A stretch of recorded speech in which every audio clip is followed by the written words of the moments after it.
आवाज तर कुठून येतोय गाडीमध्ये? तर कोणीच नाही. आवाज कुठून येतोय? माग तर कोण नाही सीटामध्ये, इकडं तिकडं आवाज कुठून येतोय? माग काय डिग्गी मध्ये कोण आहे? डिग्गीत तर कोण नाही. कोण आहे गाडीत? या सीटामध्ये कोण आहे? कोण आहे बाबा हे?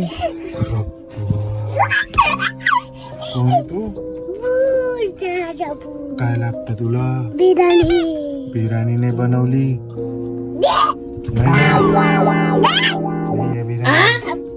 नको नको नको नको